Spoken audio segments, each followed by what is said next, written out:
Hello YouTube, welcome back. So just finishing off unpacking my AT Pro, and I'll drop a link in the description to the unboxing of the garret AT Pro. But so just the coil here, and you can see there's a wee cap on the end there at the silver part. We quick look at the coil there, and so the coil comes with a coil cover, and it should just snap on. It's quite easy, so I'll do this first. It's the way I set it up, and once you push it in, you can hear it snapping into place. It's a wee bit fiddly, so you sort of have to get it the right angle and press it in.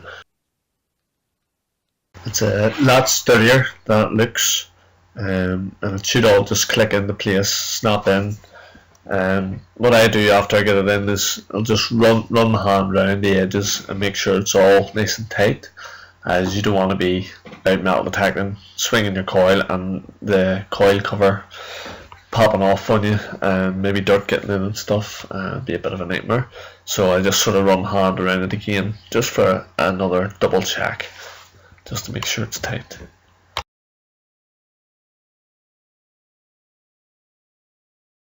So next I'm going to fit the coil to the lower stem. You see, so you get two rubber sort of washers with holes, 3 wee holes in them, that line up onto the 3 bits that stick out there. And it's a bit footery, but once you get them lined up, it does push in easy enough. So just repeat that on the other side as well, like so, and just get them lined up again, give them a good press in. When I'm pressing that one, I'm also pressing the back one as well, just to make sure it's well pressed in. As you can see, both in. The next stage now, just line it up to the coil. There's 2 holes, you line it up.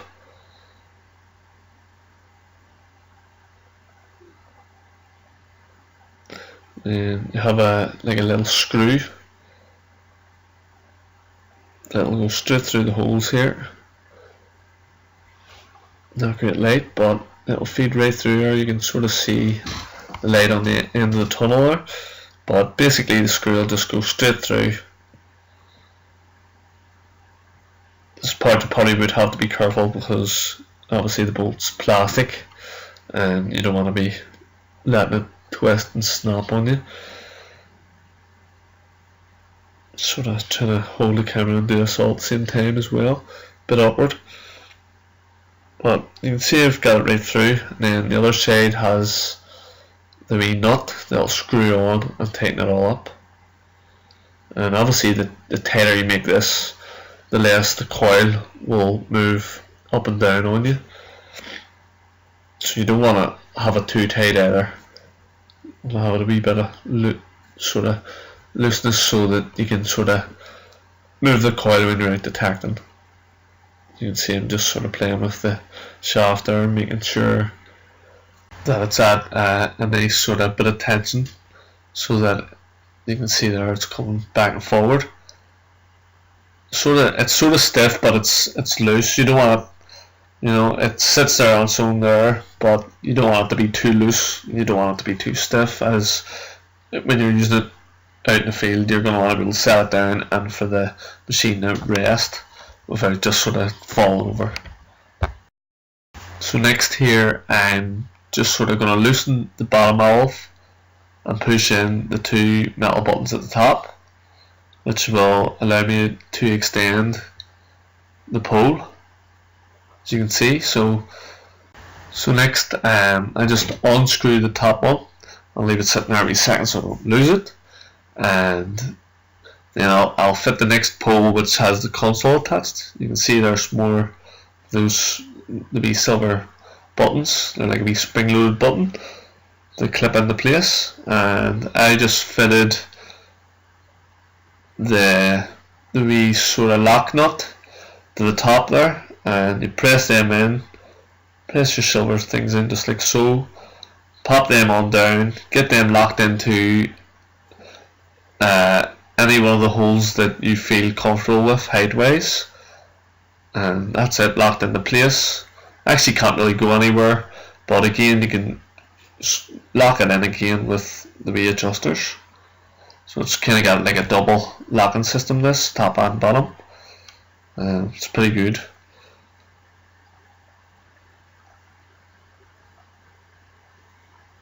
So that's it, well tightened up, well locked in. You can see there's me just playing with the movement of the pole back and forward. Pretty much set up now, just a couple of wires to link up, and I'll show you them now. Next I'm just going to wrap the wire around the pole from the coil. As you can see,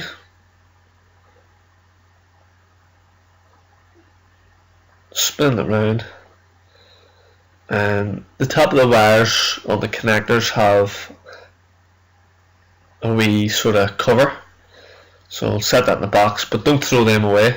I'll show you why later. Well, obviously if you're going to pack it away you're going to want it, but I'll show you what I use them for. So make sure you get these lined up well and pressed in.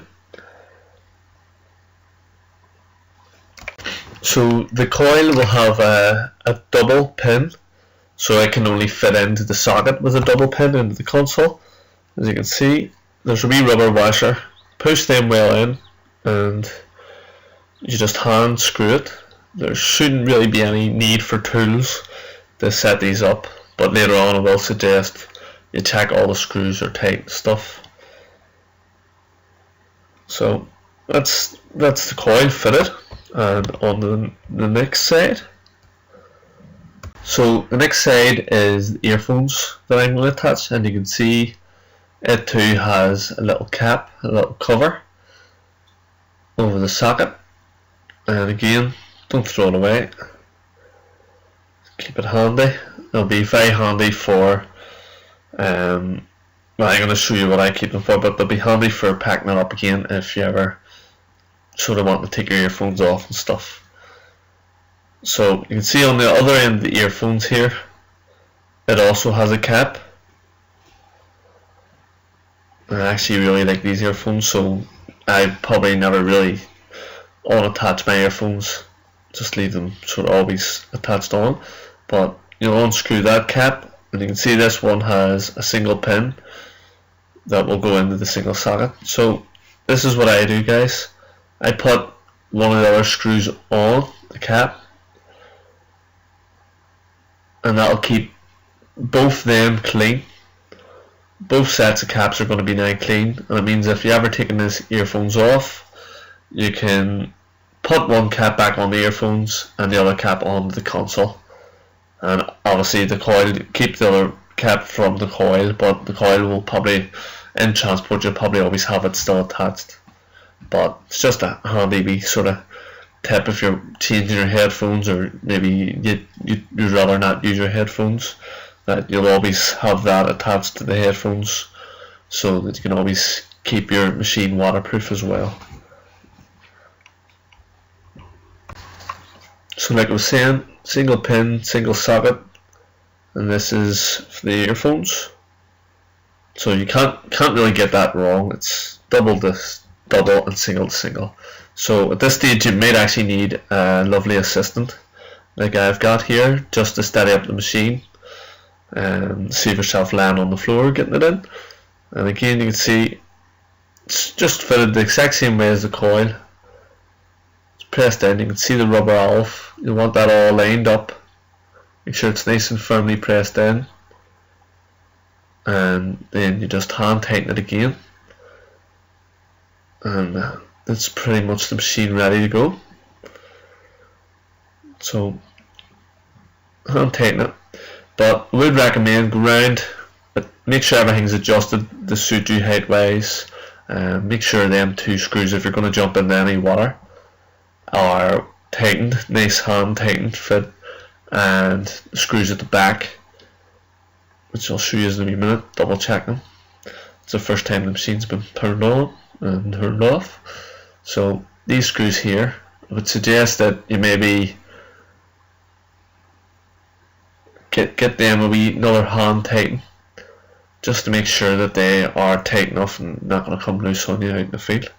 But that's it set up, guys. A hand strap, and look forward to making some videos, finding stuff.